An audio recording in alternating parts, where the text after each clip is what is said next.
I greet the Church of God in the wonderful name of our Lord and Savior Jesus Christ. Amen. Our topic for today, it's day 8. The topic says, love our family of faith as Jesus does. And our scripture reading, it is on Acts 2, verse 41 to 47, but I'm only going to read verse 41. Then those who gladly received his word were baptized, and that day about 3,000 souls were added to them. Before we dive in, let's just pray quickly. Bawethu sezulwini, sondela kuwe ke Mesiya Ongcwele ngexesha. Sicela ke bawo usikelele ukufunda kwelizwi lakho ke Mesiya Ongcwele. Sicela ke bawo yonke into ezawuthi ithethwe ke Somandla, njengoba kuthethwa ngokuba uthando olumele lube khona ke Somandla kwifemeli yakho yebawo yenkonzo ke Somandla, abantu abadibanayo ke Somandla. Sicela ube nathi ke Somandla, ingqondo zethu, may it be glued, may your message, Lord, be sent to your saints, Lord, so that we can receive it with full hearts, Lord. In Jesus' name we pray, amen. Before we dive into our scripture and what we learn from it, I quickly want to explain and draw your attention to the main reason why we are gathered now is to pray, right? I want us to look at the purpose of prayer. The main purpose of prayer is to worshiping God through our prayers, glorifying God, building a deep relationship with Him, and aligning the church's will with God's will. Prayer is a primary act of adoration, praise, thanksgiving, acknowledging God's greatness and bringing Him glory. As a church, we pray that the message of the gospel should reach the world. As Mark 16, verse 15 says, "Go into all the world and preach the good news to all creation." As a church, we pray for the challenges the church is facing at large. We pray for our local church. As a church, we are encouraged to pray because prayer strengthens unity. I hope our topic has ran out of our minds when we hear the word unity. That connects us to our main theme.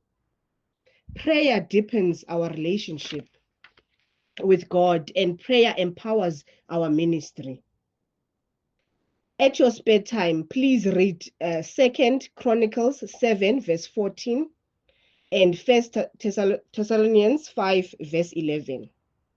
When Ellen White encourages and emphasizes the power of unity, when she says, when the grace of Christ is expressed in words and works of the believers, then light will shine forth to those who are in the darkness. Great Controversy, page 379. It says, the first angel's message of Revelations 14, announcing the hour of God's judgment and calling upon men to fear and worship God. In this passage, God has sent a warning to the church. If the message was accepted by the church, a lot of evil could have been corrected.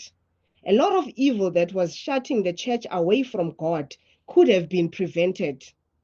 As the Church of God today, we are encouraged to be aware and take a warning when it's sent by the servants of God and be ready to be corrected. To love your family, I want us to first focus on what it means to love our family of faith as Jesus does. It means showing sacrificial love. It means unconditional love through service. It means forgiveness. It means patience, putting others first. As the Bible says, love yourself first before you can love others. It starts with you. We cannot give what we don't have. So you cannot love another person if you don't have love within yourself. Reflecting Christ's own love for the church by submitting to one another in reverence and nurturing spiritual growth within earthly and heavenly families. It is about embodying Christ's character by being humble, forgiving, and committed to each other's eternal well-being, just as Christ has done.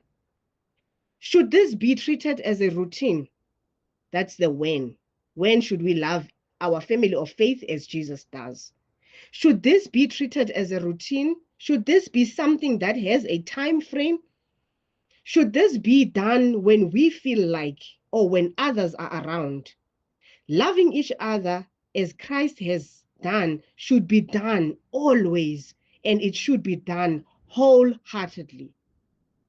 And how should this be done? Performing small acts of service as a church, reading God's word together, serve others together, express love for each other often, pray together as a church, spend mealtime together, teach God's values to the world as a church, go to church together as families also. Think about one thing that someone in your family or friend has done that has showed you in a practical way how much you felt as loved. Lastly, I want us to think about Jesus Christ's last word on earth to his disciples. If we read the whole chapter of John chapter 17, Christ prayed for their protection, sanctification, and unity, asking God to keep them from the world's evil and for God to persevere them in his name. To preserve them in his name.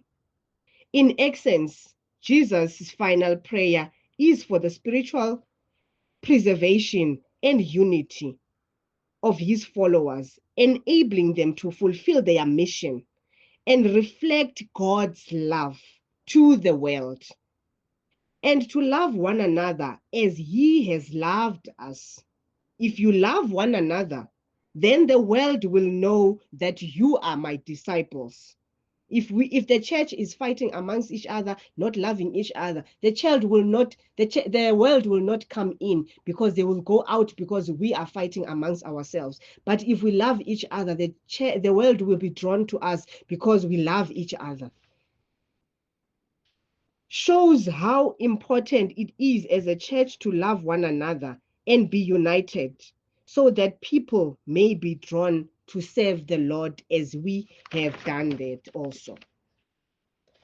I hope the word that has been spoken today, it will come to our minds, and it will also come to our minds so that we can be able to fix ourselves as a church, so that we can love each other as Jesus Christ loved the world, so that people can see the difference from us in the world, so that they can see that we are really serving the God that is above of all things that is around us. If we love each other as a church, there's no fighting, there's no hating each other. We love each other truly.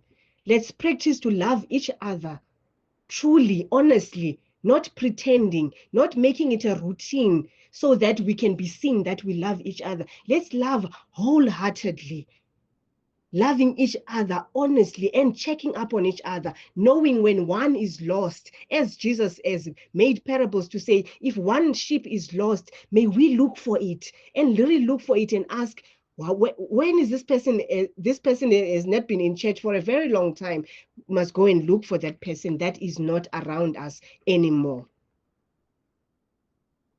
I hope that the word has come into our hearts, and we must practice all what God is always bringing to us, so that we can be able to fix ourselves. And let us not be the church that doesn't accept God's word, so that God's message and Holy Spirit can be able to come into our hearts and be able to shine upon the church.